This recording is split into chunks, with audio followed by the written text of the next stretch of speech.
역대상 3장 1절에서 4장 43절 말씀, 다윗이 헤브론에서 낳은 아들들은 이러하니 맏아들은 암논이라 이스라엘 여인 아히노함의 소생이요 둘째는 다니엘이라 갈멜 여인의 아비가일의 소생이요. 이거를 그 뒤에 표를 보면은 여기 찬송가 63장 뒤에 있는 표를 보시면 그 지금까지 읽었는 거를 다 정리해 놨습니다. 그러니까 이게 누구 아들인지 어디로 가서 붙어야 될지 잘 모를 때 그 표를 보시면 돼요. 제일 먼저는 엘리압이 나오는 이야기는 안 읽어도 돼요. 다윗 다음부터 읽으면 돼요. 다윗 다음부터 읽으면 되는데, 다윗은 일곱 아들 중에 일곱째였었거든요. 뭐 뒤에 낳은 거는 성경이 말씀 안 하고 있으니까 모르지만, 하여튼 다윗이 이 왕으로 기름 부음을 받을 때가 6 형제만 기름 부으려고 화장을 하고 기다렸는데, 사무엘이 6명 다 아니다 이렇게 했을 때 더 없냐 그러니까 하나 있기는 있는데 뭐 못생겼고 키도 작고 왕감은 아닌데요. 그러니까 불러오라고 그래서 보자마자 바로 다윗에게 기름을 붓는 이야기가 사무엘의 상에 나오죠.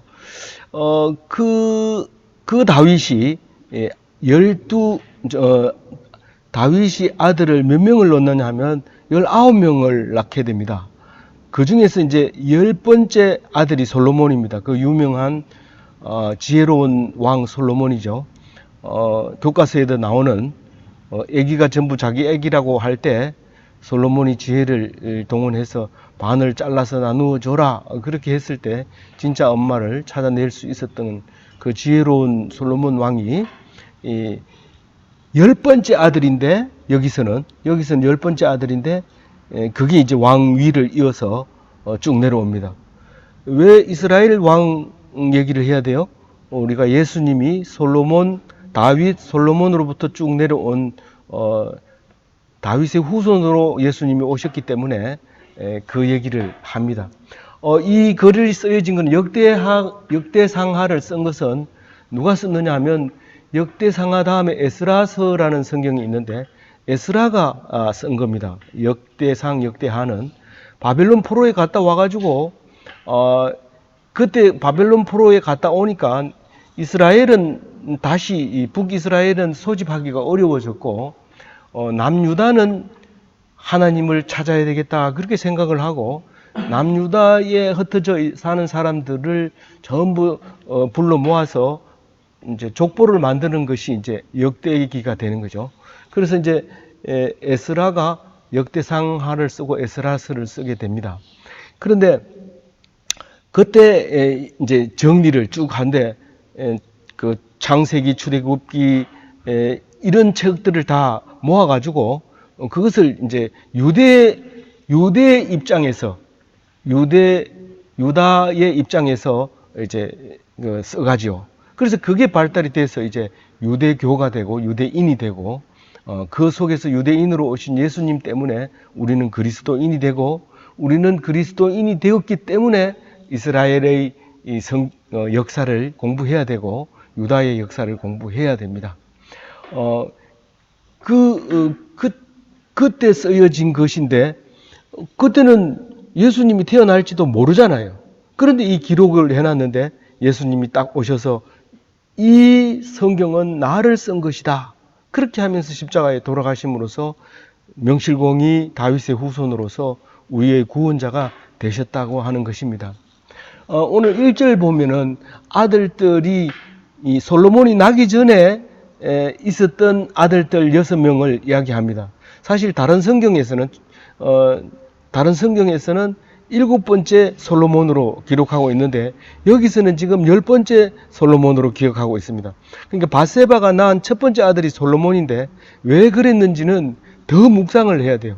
근데 이게 묵상할 시간이 없어서 그냥 순서대로만 하고도 시간이 없어서 이것만 허겁지겁하고도 바빴습니다. 그것도 몇 번 묵상하고 난 뒤에 했는 건데도 이렇게 됐어요. 더 묵상하는 건 나중에 하도록 하고, 일단은 사무엘 상을 보면은, 솔로몬은 7번째 아들이 되는데, 다윗이 아내가 몇 명이 있다고 그래요? 6명이 한 사람씩 낳은 걸로 이렇게 기록을 하고 있습니다. 사실은 그렇지 않겠죠. 더 낳을 수 있었겠지만, 자기가 낳은 맏아들을 계보를 이어가기 위해서 여자가 낳은 자 중에서 맏아들 이름만 쭉 이렇게 적어주게 되는 거죠.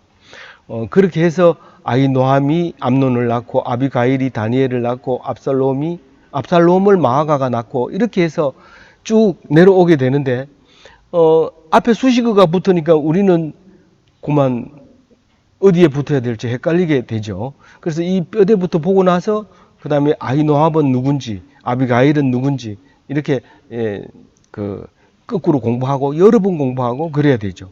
만약에 교과서처럼 딱 이렇게 정렬이 돼 있고 모르면 사지선다형으로 문제 나오고 그러면 많은 사람이 공부할 텐데, 이 성경은 굉장히 어려우면서도 아주 깊이가 있는, 그렇게 하다 보니까 그래도 족보는 싫어하는 사람이 있어요.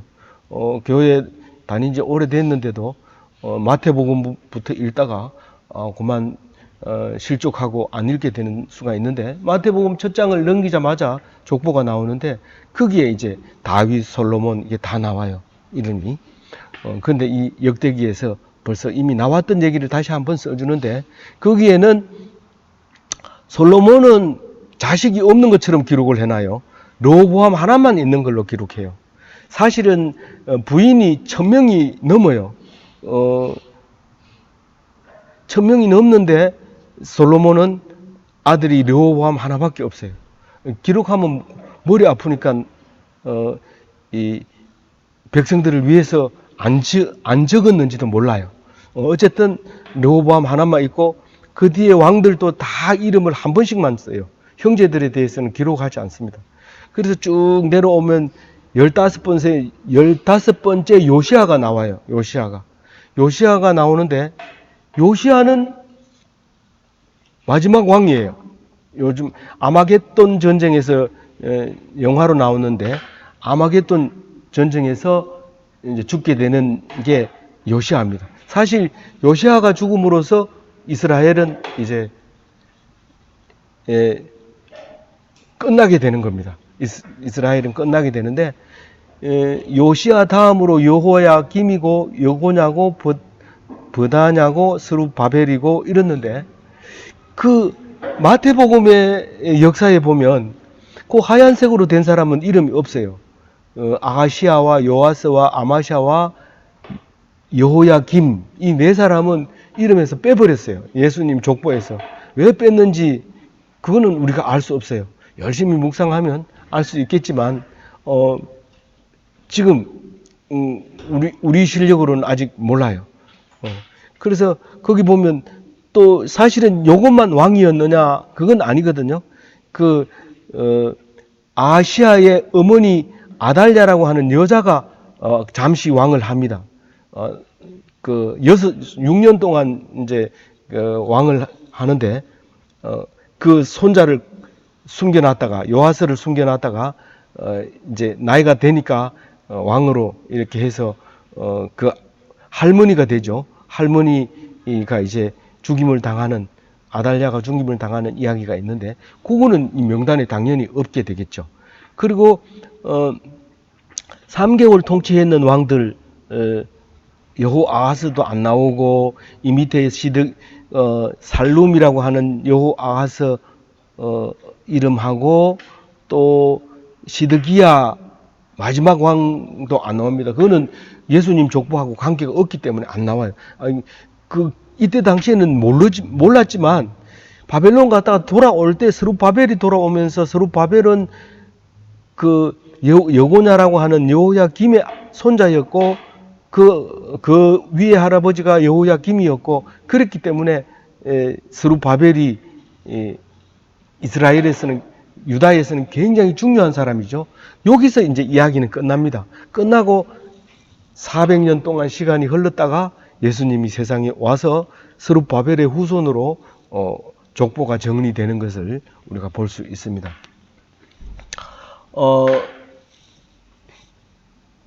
거기에 보면 이런 게 나오죠. 이 예루살렘을 다윗이 이렇게 뺐습니다. 뺏어 오는데 그래서 다윗성이라고 해요. 다윗성이라고 맨 처음에 딴 사람들이 거기 살고 있었는데 그걸 뺏어 가지고 다윗이 수도로 삼으면서 거기서 33년을 이제 예루살렘에서 통치를 하고 헤브론에서 7년 6개월을 통치를 하는데 거기서 6명이 났다고 얘기를 합니다. 나중에 압살롬이 반역을 할 때도 이 헤브론으로 가서 반역을 합니다. 자기가 태어났던 곳 헤브론에 가가지고 반역을 하는 이야기가 있습니다. 사무엘상에. 그리고 바수아라고 하는 그 어머니, 솔로몬의 어머니 이름은 바세바라고 이제 사무엘상에는 얘기하죠. 근데 뭐 발음이 비슷한데 우리가 이제 번역할 때 다르게 번역하면 그렇게 하기도 하죠. 근데 이 사람은 원래 우리아의 아내였죠. 자기 부하의 아내였는데 우리아를 전쟁에 보내놓고 왕은 궁전에 있고 바세바는 궁궐 밖에서 목욕을 하고 있는데 그걸 보는 바람에 그만 불러다가 아기를 가지는 바람에 문제가 생겨서 우리아는 죽게 되고 그 가진 아이도 죽게 되고 그 다음에 낳은 아이가 솔로몬이다 이렇게 이야기를 하고 있죠. 그래서 솔로몬에게 온갖 정성을 다해서 왕위를 물려주면서 보호를 해줬는데 솔로몬만큼 영화를 누린 그런 왕이 없죠. 그래서 참 좋을 것 같지만 솔로몬은 나쁜 왕으로 성경은 기록하고 있습니다. 많은 여자들을 아내로 삼았는데 그 아내들이 온갖 이방신을 데리고 와서 하나님을 섬기는데 방해했기 때문에 솔로몬은 나쁜 왕으로 기록함으로써 후세의 사람들이 이름을 솔로몬이라고 짓지 않으려고 애를 쓰고 있습니다. 잘 안 짓습니다. 솔로몬이라는 이름을. 그리고 쭉 내려오다 보면 히스기야 왕이 있어요. 13절에 보면 히스기야 왕은 기도하는 왕입니다. 이 사람은 기도를 유별나게 잘 합니다. 하나님께 왜 나를 살려줘야 되냐 하면 내가 살아있으니까 하나님을 부를 수 있지 않습니까? 내가 죽는다면 하나님을 부를 수 있습니까? 그러니까 살려주세요. 그래서 몇 년인가 연장하죠. 몇 년 연장을 합니다. 그래서 수명을 연장시키는 히스기야의 기도하는 왕으로 남아 있고요.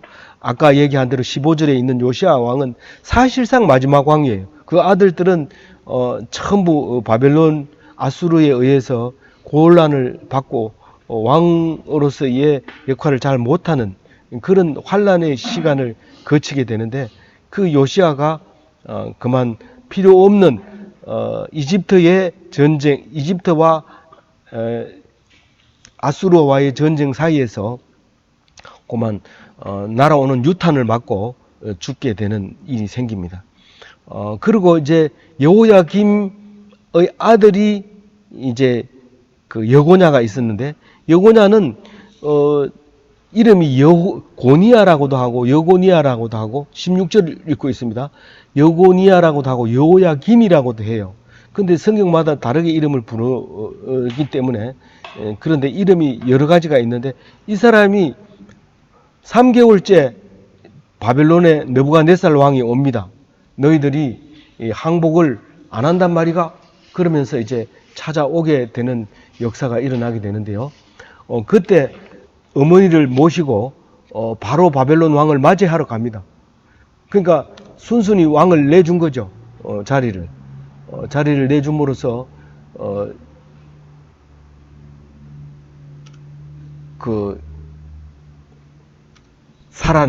살아서 이제 어디로 가요? 바벨론으로 가요. 그게 항복하니까 나라가 망한 것 같지만 그 왕위는 보존이 되고 거기 가서 손자를 낳았는 게 스룹바벨입니다. 그래서 70년 있다가 어른이 돼서 이제 돌아오게 와서 이제 성전을 재건축하는 아주 중요한 사람이 됐던 거죠. 그 다음에 쭉 내려오면 이제 19절에 스룹바벨이 나오는데, 이 스룹바벨은 바벨론에 대한 슬픔이라는 말입니다. 스룹바벨이. 그런데 그 고레스 왕이, 그러니까 바벨론이 멸망하고 바사가 일어나면서 고레스 왕이 유대인들은 고향으로 돌아가도 좋다, 그렇게 했을 때 스룹바벨이 이 짐을 싸들고 유다로 와서 성전을 재건축하는 그런 이야기들로 이루어져 있습니다. 오늘 긴 이야기를 다 할 수는 없습니다. 그러나 오늘 또 그 중에서도 3장 중에서도 다 하지 못하고 이렇게 넘어가게 되는데, 우리는 성경을 읽고 싶은 것만 읽어서는 안 됩니다. 그렇다고 해서 다 꼼꼼히 읽어야 되는 건 아니지만 그래도 빠뜨리지 말고 읽어가야